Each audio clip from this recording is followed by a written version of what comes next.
Hi guys, अभी से मैं आपको chapter 3 atom and molecules start कराता हूँ। ये चैप्टर आपके पार्ट्स में आएगा। इसके मैं 3 पार्ट्स में इसकी वीडियो अपलोड करूँगा, तो आप 3 पार्ट्स देख लेना। आपको एंड स्क्रीन पे सेकंड पार्ट की वीडियो एंड ऐसे ही करके आपको थर्ड पार्ट की वीडियो भी मिल जाएंगी। तो शुरू करते हैं। इसमें सबसे पहले जो चैप्टर है उसके बारे में थोड़ा बताया है। तो इसमें आपको चैप्टर में सबसे पहले आपको एटम के बारे में पढ़ने मिलेगा और फिर मॉलिक्यूल्स के बारे में पढ़ने को मिलेगा। तो इसमें सबसे पहले ये कितना पुराना है, तो एक बात बता दूं मैं आपको कि ये 500 BC के आसपास का समय था जब इंडियन फिलोसफर्स ने पदार्थ, सबसे छोटे कण, पदार्थ मतलब क्या, मैटर, ठीक है, और उसके सबसे छोटे कण को परमाणु नाम दिया था। और वे इसके अकॉर्डिंग ऐसा ही मानते थे। लेकिन धीरे धीरे समय बढ़ता गया। तब साइंटिस्ट जॉन डेल्टन आए, तो उन्होंने लॉ ऑफ केमिकल कॉम्बिनेशन और लॉज ऑफ कांस्टेंट प्रपोर्शन का लॉ दिया। ठीक है, तो ये लॉ आपको लॉ ऑफ केमिकल कॉम्बिनेशन मतलब ये क्या लॉ है, तो इसके अंदर आपको 2 चीज़ें पढ़ने मिलेंगी। Law of conservation of mass.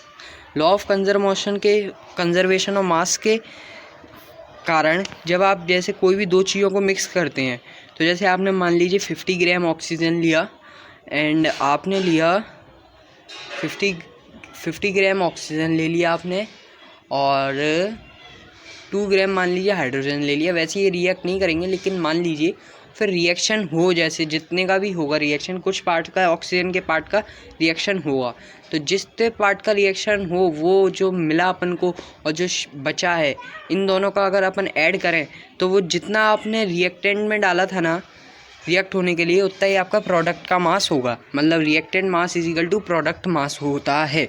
ये आप ध्यान रखिए। जैसे मैं बोलूँ आपको कि आपने 50 ग्राम ऑक्सीजन लिया है, 2 ग्राम हाइड्रोजन लिया है, ठीक है, फिर क्या हुआ, आपको मिला क्या है, आपको 2 ग्राम हाइड्रोजन कितने ग्राम ऑक्सीजन के साथ, 1 ऑक्सीजन के साथ आपके साथ रिएक्ट किया है। तो जो आपका इन दोनों का मास है, मतलब एक वाटर मॉलिक्यूल बन गया और बाकी 49 ग्राम ऑक्सीजन है, वो अलग है। तो आपका रिएक्टेंट जितना था उतना ही आपका क्या होगा, प्रोडक्ट होगा। ठीक है, प्रोडक्टिव मास और रिएक्टेंट मास इक्वल होता है। तो इसके लिए आपकी बुक में एक्टिविटी दी है, अगर आप copper sulphate and sodium carbonate या फिर इनमें से कोई भी, उन तीनों में से भी कोई भी रिएक्शन कराएं इनका, तो प्रीवियस मतलब इन दोनों को मिक्स करना है कुछ इस तरीके से, और फिर थ्रेड को आपको ऊपर, मतलब आप इस फिगर में देख सकते हैं, सबसे पहले बीकर लिया है, उसके नीचे है ना जो है वो कॉपर सल्फेट डाल दिया है, और जो छोटा सा टेस्ट ट्यूब है उसके अंदर सोडियम कार्बोनेट डाल दिया है, और उसको थ्रेड से जॉइंट कर दिया है, ऊपर से कॉर्क लगा दिया। जैसे कोई गैस वैस हो तो वो बाहर निकल जाए तो मास्क डिस्टर्ब होगा, तो है ना, उसको ऐसे अच्छे से पैक कर दिया। और जैसे ही अपन थ्रेड खींचेंगे तो इन दोनों का रिएक्शन हो जाएगा। रिएक्शन के बाद जो भी प्रोसेस होगी, उसके प्रोसेस होने के बाद जो रिएक्टेंट आएगा उसका मास, मतलब इसको वेट करेंगे, रिएक्शन करने आने से पहले उसको वेट करेंगे, तो वो क्या होगा, रिएक्टेंट मास होगा, और जो आएगा उसको प्रोडक्टिव मास कहते हैं। तो जो आएगा वो इन दोनों क्या होंगे, इक्वल होंगे। तो लॉ ऑफ केमिकल कॉम्बिनेशन में इनका फर्स्ट लॉ जो है वो है law of conservation of mass, मतलब मास का कंजर्वेशन किस तरीके से होता है। अब अगला इनका टॉपिक है law of constant proportion. Proportions मतलब क्या, जैसे आपने लास्ट चैप्टर में पढ़ा है कंपाउंड, तो कंपाउंड जैसे ही होते हैं प्रपोर्शन। 2 एटम को जब मिलाया जाता है, अलग अलग एटम्स को, तो वो क्या बनाते हैं, कंपाउंड बनाते हैं। कंपाउंड किस तरीके से, जैसे ऑक्सीजन एंड हाइड्रोजन किस तरीके से कंपाउंड बनाते हैं, इनके जो मास का रेशो होता है वो 1:8 होता है, और इनके जो वो एटम का रेशो होता है वो H2H और O होता है, मतलब H2O होता है। ठीक है, कांस्टेंट प्रपोर्शन मतलब अगर आपको दुनिया में कहीं पे भी अगर वाटर मिलेगा, कहाँ पे, मैं छोटे मोटे आपके ग्वालियर, नहीं तो आप जहाँ पे भी रहते हैं MP, या फिर आप अपने इंडिया की बात करें या फिर वर्ल्ड, तो पूरे वर्ल्ड की बात कर रहा हूँ, यहाँ पे भी आपको वाटर मिलेगा। वाटर उसे ही कहते हैं जिसमें 2 हाइड्रोजन हो, 1 ऑक्सीजन हो, तो जब ये रिएक्ट करते हैं तो क्या बनता है, वाटर बनता है। तो इनका जो है ना लॉ ऑफ कांस्टेंट प्रपोर्शन, मतलब इसी प्रपोर्शन में रिएक्ट करेंगे। ठीक है, ऐसा नहीं होगा कि आपके 4 हाइड्रोजन होंगे और 2 ऑक्सीजन होंगे।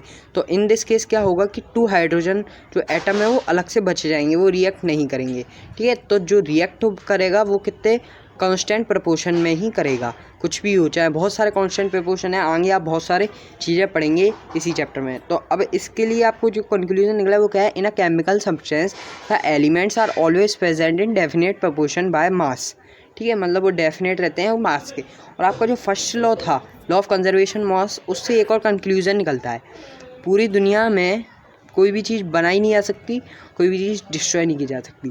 ठीक है, इससे ये कंक्लूजन मिले। मतलब मैंने आपको फर्स्ट चैप्टर जब मैं आपको पढ़ा रहा था तब मैंने आपको बताया था कि मैटर उसे कहते हैं जो ना बनाया जा सकता है और ना मिटाया जा सकता है, इसका मास होता है, उसको अपन क्या कहते हैं, मैटर कहते हैं। आपने फर्स्ट चैप्टर नहीं पढ़ा है तो उसकी लिंक डिस्क्रिप्शन में पढ़ लीजिए।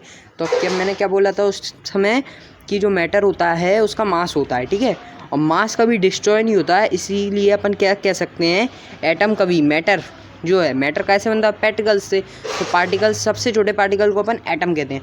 तो एटम्स के बारे में क्या निकला कि एटम जो है वो ना तो क्रिएट किया जा सकता है ना डिस्ट्रॉय किया जा सकता है। तो according to the Dalton atomic theory, इनने कुछ ये पॉइंट्स दिए हैं तो वो सारे अपन रीड करते हैं। All matter is made up of very tiny particles called atom. ठीक है, सबसे छोटे पार्टिकल्स को एटम कहते हैं। ठीक है, एटम्स आर इंडिविजुअल पार्टिकल्स, ये देख नहीं आ सकते, which can not be created और डिस्ट्रॉयड। जो बात मैं कह रहा था वो ये कि आपको ना ये मिटाए जा सकते हैं ना बनाए जा सकते हैं केमिकल रिएक्शन के अराउंड। ठीक है, atom of a given element are identically in mass and chemically properties. मतलब ये जो आपने गिवन एलिमेंट हैं उसका जो मास है और केमिकल प्रॉपर्टीज़ हैं वो सेम रहेंगी, कहीं पे भी चले जाएँ आप, इंडिया में, इंडिया के बाहर, फॉरेन में। ठीक है, सब सेम रहेगा। ऑक्सीजन का जो मास है ऑक्सीजन एटम का वो क्या है, 16 है। अब 16 के आगे यूनिट जो है वो आप कमेंट कीजिए, आपको आता है तो, और नहीं आता है तो मैं आगे बताऊंगा। ठीक है, atoms of different elements different masses and chemical, मतलब एटम्स सब एलिमेंट्स के नाम मैं बता दूं, 20 एलिमेंट्स जो हैं वो आपके बहुत इंपॉर्टेंट हैं और इनके बारे में भी मैंने एक वीडियो बनाई है जो कि आपको डिस्क्रिप्शन में मिल जाएगी। तो इसमें आपको मैंने एटम के बारे में बताया है, इनको याद रखने के बारे में बताया, इनके मासेस के बारे में बताया, एटॉमिक नंबर कैसे निकाले जाते हैं, एटॉमिक मास कैसे निकाला जाता है। ये 4th चैप्टर में आपको और डेफिनेट मतलब डिफ़ाइन करके बताऊंगा मैं, लेकिन आपके लिए जो छोटी सी वीडियो बनाई है वो आपको नीचे डिस्क्रिप्शन में मिल जाएगी, तो उसको आप लर्न कर लीजिए अभी, और उसके बाद मैं उसको आपको समझा भी दूंगा। एटम ऑफ डिफरेंट, अभी पढ़ लिया, atom combine in the ratio of small whole number to form a compound.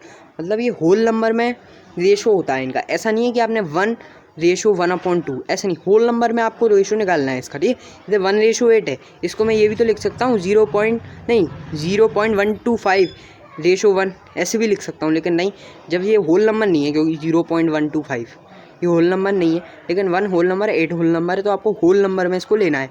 ठीक है, the relative number and kinds of atom are constant in given compound. मतलब जो एटम्स हैं क्या रहेंगे, कांस्टेंट रहेंगे। मतलब आपने 2 लिए हैं, 1, तो एक गिवन कंपाउंड में उतने ही उसका मास रहेगा। रिलेटिव नंबर मतलब इतने ही उसमें नंबर रहेंगे, कंपाउंड तभी बनेगा, उसके अलावा कंपाउंड बन ही नहीं सकता। अगर एक हाइड्रोजन मॉलिक्यूल कम है, मतलब एटम कम है उसका, तो आपका वाटर मॉलिक्यूल नहीं बनेगा। ठीक है, और अगर आपके मान लीजिए ऑक्सीजन ज़्यादा है तो ऑक्सीजन जो ज़्यादा है वो बच जाएगी, जितने को रिएक्ट करना होगा रिएक्ट कर जाएगा। तो इसमें एक क्वेश्चन है, in a reaction 5.3 gram of sodium carbonate react with 6 gram of ethanoic acid, the product were इतना। ठीक है, इतना है ये प्रोडक्ट, कितना है, इसमें आपको क्या क्या मिला है, जो मिला है 2.2 gram carbon dioxide, 0.9 gram water और 8.2 ग्राम of sodium ethanol. Show that these observe, मतलब ये क्या आपका जो है वो law of conservation of mass को प्रूव कर रहा है, मतलब इसके साथ में काम कर रहा है कि नहीं कर रहा। तो देखिए आप क्या क्या किया है आपने, सोडियम कार्बोनेट कितने ग्राम मिलाया है आपने, 5.3 ग्राम सोडियम कार्बोनेट मिलाए, और इथेनिक एसिड कितने ग्राम मिलाया है, 6 ग्राम। तो आप इन सब का सम करिए, क्या आएगा 11.3 ग्राम। ठीक है, और इन सब का सम करिए, जो प्रोडक्ट आए हैं उन सब का सम कीजिए, तो क्या आएगा 8.2, 2.2 कितना हो गया 10.4, 10.4 इंटू 0.9 11.3 होता है। तो ये दोनों इक्वल है, यानी कि इसका मतलब ये उसको क्या कर रहा है, एग्री कर रहा है। ठीक है, अब है हाइड्रोजन एंड ऑक्सीजन का कंबाइन रेशो। अब ये सारे जो क्वेश्चंस हैं ये मैं आपको कब कराऊंगा, जब मैं आपको एनसीईआरटी क्वेश्चंस प्रोवाइड कराऊंगा। अभी मैंने एनसीईआरटी क्वेश्चंस पे कोई वीडियो नहीं बनाई है, तो अभी आपको डिस्क्रिप्शन में लिंक नहीं मिलेगी। लेकिन जब आप अभी जो वीडियो देख रहे हैं अगर वो 1 मंथ बिफोर की है तो आपके नीचे डिस्क्रिप्शन में लिंक होगी, तो आप उस लिंक को चेक कर लीजिए। What is an atom. अब आपके मेन टॉपिक है एटम। अभी तक क्या बताया कि जो पार्टिकल्स हैं उनको डिस्ट्रॉय, अभी पार्टिकल्स चल रहा था, अब आएगा आपका एटम। एटम क्या होते हैं, एटम क्या होते हैं, सबसे छोटा जो पार्ट होता है उसको क्या कहते हैं, एटम कहते हैं। ठीक है, सबसे छोटे पार्ट को क्या, एटम क्या होते हैं, जैसे कोई भी पार्टिकल है तो उसमें एकदम अरेंज होते हैं, कैसे ब्लॉक वाइज, मतलब एक के बाद एक, एक के बाद एक, एक के बाद एक अच्छे से अरेंज होते हैं। तो ये कैसे होते हैं, एक ह्यूज बिल्डिंग है जिसमें एक, अब बहुत बड़ी बिल्डिंग है, बहुत बड़ी, जिसमें आप एक ईंट को, मतलब उसकी जो ब्लॉक है उसको आप किसके वो मान सकते हैं, उस किसके वो मान सकते हैं कंपैरिजन, मतलब किसके समान मान सकते हैं, ठीक है। तो उसको किसके समान मान सकते हैं, एटम के जैसे मान सकते हैं, जब अपन एक छोटा सा कण को एक बिल्डिंग के अकॉर्डिंग माने। तो how big are atom, atom कितने बड़े होते हैं। तो एक बार देख लीजिए, एटम ऑफ हाइड्रोजन, मतलब हाइड्रोजन का जो एटम होता है उसका जो रेडियाई होता है, रेडियाई मतलब क्या, रेडियस। तो रेडियस जो होता है वो 10 - 10 मीटर होता है। आप इसमें पढ़ सकते हैं नैनोमीटर की क्या वैल्यू होती है। तो 1/10 की power 9 metre is equal to 1 nanometre, और 1 मीटर इज इक्वल टू 10 की पावर 9 नैनोमीटर, ठीक है। तो ये क्या है, 10.9 10 की पावर -10 मीटर, ठीक है। फिर ऐसे सबके हैं, वाटर का मॉलिक्यूल थोड़ा बड़ा होता है उससे, और वाटरमेलन मॉलिक्यूल सबसे बड़ा होता है एटम जो भी है। आंट ग्रेन ऑफ सेंट्स है, वाटरमेलन जो है उसमें मॉलिक्यूल्स होते हैं। अब मैं मॉलिक्यूल्स जब बताऊंगा ना तब आपको अच्छे से समझ में आएगा, जो कि अभी आप थोड़ी देर बाद ही देखेंगे। तो वी में देख, अब ये सिलिकॉन का एक बहुत बड़ा पार्टिकल, छोटा पार्टिकल है जिसको आपको बहुत जूम करके दिखाया, तो आप देख लीजिए इसमें कैसे एटम अरेंज है। अब है what are the modern day symbol of atom. अब एटम को अपन बार बार तो लिखेंगे नहीं, हाइड्रोजन हाइड्रोजन, तो सिंबल तो देने पड़ेंगे ना। तो डेल्टन ने जो सिंबल दिए वो कुछ इस तरीके से थे, तब इतने ही एलिमेंट्स की खोज हुई थी, हाइड्रोजन कार्बन। तो इनको याद रखना कठिन है कि नहीं, सोचिए आप ऐसे ऐसे सिंबल्स को, कितने सारे एलिमेंट्स है, तो सबके लिए याद रखना कठिन है।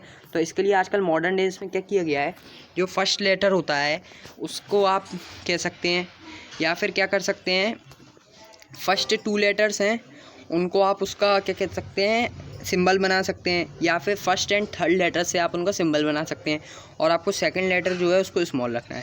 तो यही सब इसमें लिखा है। अब इसमें पढ़ते हैं, symbol of some elements are formed from the first letter of the name, a letter appearing letter in the name, example are, मतलब इसमें एक वर्ड और फिर एक छोड़ के एक वर्ड, तो वो क्या हो गया, उसको ये तीसरा मेथड है इनको लिखने का, ठीक है। अब आप कहेंगे कि है ना, अब क्या करें, अब ये लैटिन शब्द में है कुछ कुछ, तो वो जैसे आयरन है, तो आयरन का एफ ही होता है। एफ ही क्यों होता है, क्योंकि लैटिन भाषा में इसको फेरम कहते हैं, तो फेरम कहते हैं, तो इसमें एफ ही आ गया, तो इसका एफ ही होता है। सोडियम को एन क्यों कहते हैं, क्योंकि इसको नेट्रियम कहते हैं। पोटेशियम को के क्यों कहते हैं, क्योंकि इसको कैलियम कहते हैं। इसलिए ईच एलिमेंट का नेम इसी यूनिक सिंबल्स पर रखा गया है। जैसे जिस यहाँ पे इसकी खोज हुई उसी के हिसाब से उसको वहाँ पे जो कहा जाता है उसी के हिसाब से रखना पड़ता है, और जो आपका सेकंड लेटर है उसको आपको स्मॉल ही रखना है, ठीक है, AL। तो आप देख सकते हैं एल्यूमिनियम में इन्होंने क्या किया, कोबाल्ट में क्या किया है। तो सभी के सिंबल्स आप एक बार याद कर लीजिए। मैं बोल रहा हूँ कि आप इनको लिखिए नहीं, लेकिन याद जरूर कर लीजिए सिंबल्स। समय कुछ एलिमेंट्स के हैं, बहुत सारे एलिमेंट्स होते हैं, ठीक है। अब इसमें सब समझ सकते हैं। ये एटॉमिक मास है, ये एटॉमिक मास की वीडियो आपको ऊपर दिख रही होगी एंड स्क्रीन पे, आप वहाँ से आके इसको देख सकते हैं।